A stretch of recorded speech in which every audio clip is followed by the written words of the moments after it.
chaîne essentielle et continue aussi les services de soins. Les blouses blanches ne soignent pas, elles nettoient. Il ne faut rien oublier. Le ciel, les gens, plus d'ascenseurs, des gestes rigoureux, un travail à tous vous avez dit.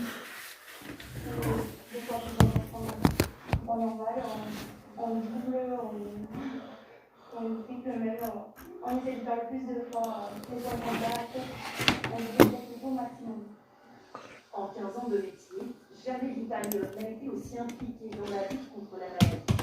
J'ai tenu à être là, je peux être là, je peux être sur le terrain, et je veux dire, même s'il y a des mois passés, on ne passe pas des mois, mais oui, je serai concernée par ce qui se passe aujourd'hui, oui. 7000 salariés travaillent au CHU de Nîmes, certains services sont fermés, d'autres se sont réorganisés comme la blanchisserie, qui peut désormais compter sur l'entrée.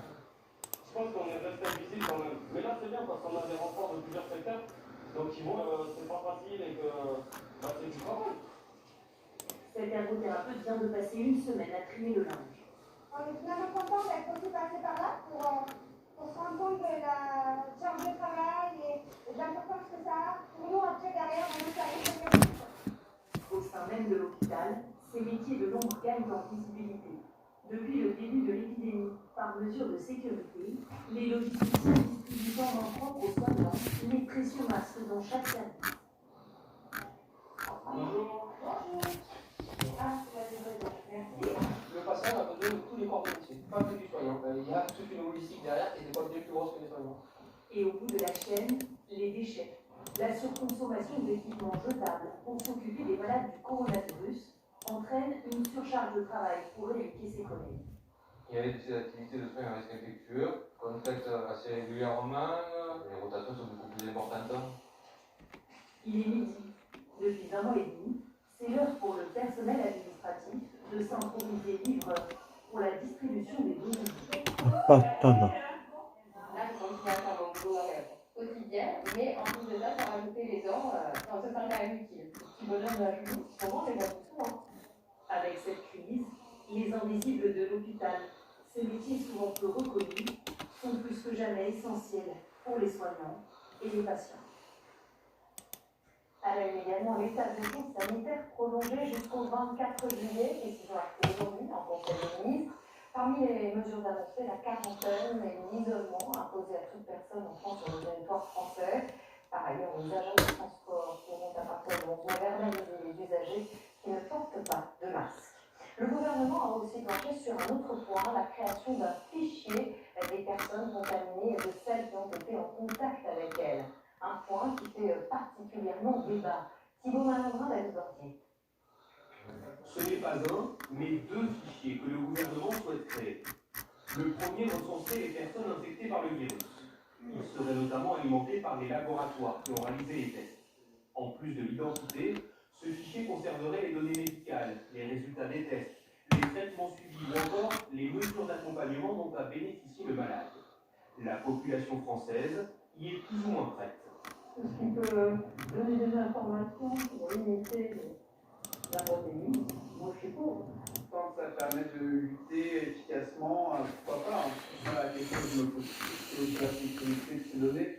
Il ne sera consultable que par les professionnels de santé, suffisamment inquiétant pour les défenseurs des libertés individuelles. Par définition, un fichier a vocation à être alimenté et à être consulté.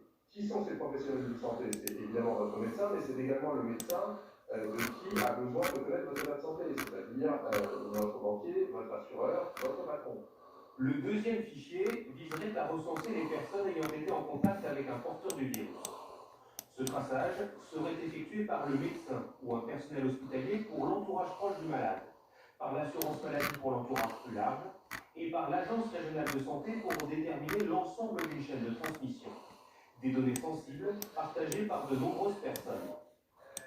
À partir du moment où on est sur un traitement national, accessible manifestement par des administrations différentes, il faut se méfier de ce qu'on appelle le risque de détournement de finalité, c'est-à-dire que une fois que ces données seront accessibles, on n'en fasse pas n'importe quoi et qu'on n'en fasse pas autre chose que ce qui a été prévu au départ. Le projet sera donc soumis à l'avis de la Commission de l'informatique et des libertés, la CNIL. L'enjeu du déconfinement, vous savez, c'est le respect des gestes barrières et de la fameuse de distanciation, la Belgique fait un nouvel outil pour limiter les rapprochements à 2 mètres, le bracelet électronique. Figurez-vous que la France est très intéressée. Au port d'Anvers, François-Xavier Ménage, Clément Dier. Quand ces deux collègues s'approchent à 2 mètres l'un de l'autre, immédiatement ce bracelet clignote et émet une vibration. Starts vibrating. Oui, ça se met à vibrer et ça s'accentue quand je m'approche. Ah oui, vous pouvez pas le louper. Ah non, ça c'est impossible. Dans les jours qui viennent, ce système va équiper des dizaines de salariés dans le port d'Anvers. Alors que 500 entreprises dans le monde se disent déjà intéressées, dont de nombreuses françaises qui veulent acheter ce bracelet. Le prix va typiquement varier entre 120 et 200 euros. Dans un premier temps, les volumes sont limités. On veut arriver à quelques milliers d'exemplaires le plus vite possible et arriver à 24 000 exemplaires le plus vite possible. Le bracelet a été conçu par ces startups. Pas besoin d'internet, il fonctionne partout, grâce à des ondes radio.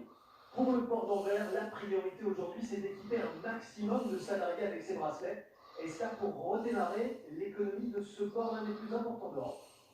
60 000 salariés travaillent ici, beaucoup d'interactions, télétravail impossible, alors des bracelets, c'est peut-être la solution pour lutter contre le virus, sans perdre en efficacité. Au niveau du travail, effectivement, les gens sont concentrés sur leur travail et n'ont pas toujours le réflexe. Et ça, c'est le projet de bracelet que nous avons instauré dans le port, qui va aider les gens à maintenir cette distance dans le public. À Anvers, les bracelets pourraient bientôt s'imposer. En France, ils intéressent particulièrement les secteurs du bâtiment et de l'industrie. On vient de voir la distanciation est l'un des gestes barrières. Au début de l'épidémie, l'OMS recommandait de maintenir au moins une distance d'1 mètre entre les personnes. Depuis, les gouvernements s'appliquent leurs propres règles et la distance varie d'un pays à l'autre. Bonsoir Samira. Alors d'abord, voyons ensemble ce que disent les chiffres officiels. La France, on le sait, applique la recommandation d'1 mètre. Nous suivons donc strictement les conseils de l'OMS, pas plus, pas moins. Chez nos voisins belges et allemands, c'est 1,5 mètre, alors que les autorités américaines, elles, recommandent de se tenir à 2 mètres les uns des autres. Les Américains estiment en fait que c'est la distance parcourue par les gouttelettes que nous projetons lorsque nous toussons ou que nous éternuons. Alors, à quelle distance sommes-nous réellement protégés? Eh bien, la question n'est pas tranchée parce qu'elle est très complexe, Audrey. Les scientifiques continuent d'y travailler, mais les dernières études publiées suggèrent plutôt des distances longues, 1,50 m minimum et 2 mètres si possible. Regardez avec moi cette modélisation. Elle prend en compte le trajet des gouttelettes, ici à 1 mètre, ensuite à 2 mètres, et on voit bien qu'à 2 mètres, même les gouttelettes les plus fines ont plus de difficultés à nous atteindre. Mais là, nous parlons de personnes immobiles, dans un environnement calme. Forcément, il faudra ajuster cette distance en présence de vent ou d'un ventilateur, ou si les gens sont en mouvement, par exemple. Dans le doute, la règle, c'est plus on est loin. Voilà, pourquoi Deux raisons. La première, de nombreuses questions demeurent sans réponse. Quelle est la quantité de virus contenu dans les gouttelettes, par exemple? Et ça, nous ne le savons pas aujourd'hui. Et puis, il y a tellement de situations différentes, Audrey, qu'il est difficile d'éditer une seule règle. Dans les transports, par exemple, on ne maîtrise pas la distance, surtout aux heures de pointe, d'où l'importance de porter un masque systématiquement, quelle que soit la situation. Merci beaucoup, Samira. Alors justement, regardons comment la SNCF se prépare à mettre en place ces règles, notamment dans les trains. Reportage Gare de Lyon, où 130 millions de personnes s'entraînent chaque année. Johannes Marinière. Depuis 1 mois et demi, cet agent SNCF arrive au travail dans une gare quasiment vide. En temps normal, plus de 100 TGV partent d'ici tous les jours. Aujourd'hui, seulement 5. C'est pas normal, une gare c'est plein d'effervescence, c'est plein d'émotions, c'est des gens qui se rencontrent, qui sont contents de se retrouver. On a d'autres qui veulent voir le niveau d'activité au sein de la gare. Le retour à la normale tant attendu s'annonce très progressif. Mais d'ores et déjà, les équipes de la gare expérimentent tous les dispositifs mis en place pour le 11 mai. Comme ces nouveaux marquages au sol, devant les portes d'embarquement. Lorsque le client embarque, il doit respecter, il met un peu dans ces cases-là pour avoir même une distance de sécurité. Et attention à bien les respecter. Les agents aussi gardent leur distance avec les clients. Mais qu'en sera-t-il lorsque l'affluence sera plus importante?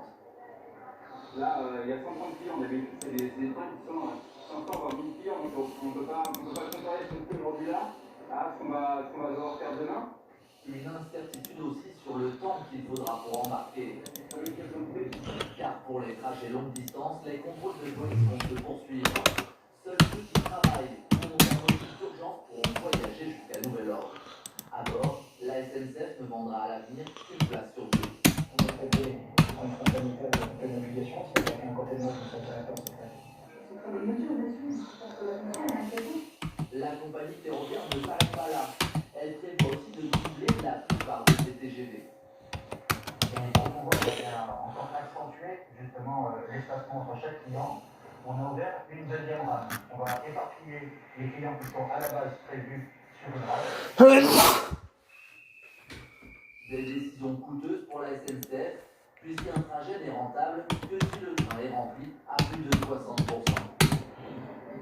La SNCF, durement touchée d'ailleurs par cette crise sanitaire et économique, son président Jean-Pierre Farandou a annoncé ce matin un manque à gagner de 2 milliards d'euros qui s'ajoute aux milliards déjà perdus au moment des grèves. Il demande l'aide de l'État et n'exclut pas des suppressions de postes. Ça fait donc 47 jours que nous sommes confinés, de quoi nous laisser le temps de faire du tri et donc d'avoir beaucoup de choses à jeter.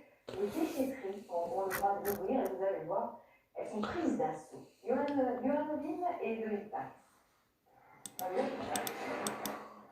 Comme s'il se libérait d'un poids. Garage très encombré, on a bien travaillé, on est content de venir aussi à la déchetterie. Après, il faut pas que nous soyons tranquilles. Très content. On s'attendait à avoir beaucoup de déchets, ce qu'on a, mais on a énormément d'encombrants. Donc c'est un tout, c'est un fond tout. En ce jour de réouverture à Vigny, exclusivement des particuliers, pas d'artisans. Ils sont 3 fois plus nombreux qu'un samedi avant le confinement. Mon collègue va vous placer au déjeuner, il va vous énerver. Jusqu'à 3 heures d'attente sur cette route, devenu un sens unique pour l'occasion. On ne peut pas stocker ça indéfiniment dans la floue ou dans le hangar, donc il y a un moment où il faut faire de la place. La dame qui m'a dit, mais rentre des demi-tours, qui est vraiment pas possible. Les voitures sont trop pleines. Par précaution et manque de personnel, les déchetteries étaient à l'arrêt. On n'avait aucune certitude. Donc si vous sortiez, ça ne faisait pas partie de l'autorisation sur l'attestation dérogatoire. En accord avec le préfet du Val d'Oise, le responsable du site a décidé de rouvrir, mais en alternance avec 2 autres déchetteries du secteur. Une activité encore en ralenti, mais nécessaire. Il était temps parce que certaines personnes, les déchetteries étaient fermées, ils n'hésitent pas à aller jeter ça, comme ça, dans un chemin, dans une rue. Des dépôts sauvages, comme ici, vers Cergy-Pontoise aussi. Progressivement les sites rouvrent, mais sans directive nationale, difficile de savoir précisément. Ce résident s'était piégé. Il y a un groupe sur Facebook qui marque sur le tard, mais ça c'est pas la bonne info en fait. Dans les prochains jours, la plupart des déchetteries françaises seront de nouveau ouvertes. Mais attention, pas encore aux mêmes horaires qu'avant. Et tous les types de déchets ne seront pas forcément acceptés. Et tout le week-end, nous vous montrons comment s'organisent nos voisins. Ce soir, partons en Italie. C'est ici qu'en Europe, tout a commencé avec plus de 28 000 morts. L'Italie est le pays le plus touché du continent. Le déconfinement doit commencer lundi, mais il sera très parcimonie pour éviter toute nouvelle vague qui surchargerait à nouveau les hôpitaux. Reportage de nos envoyés spéciaux David Herbozo, Lorraine Lapelle. On avait pris l'habitude de flâner partout, même en plein quartier d'affaires de Milan. Mais lundi, des centaines de salariés en costume seront de retour. Rien ne sera plus comme avant. On marchera en gardant nos distances. On se regardera bizarrement, avec une certaine défiance. La reprise sera possible dans plusieurs secteurs, les services, le bâtiment ou encore l'industrie. Cette fabrique de tissus s'apprête à relancer les machines à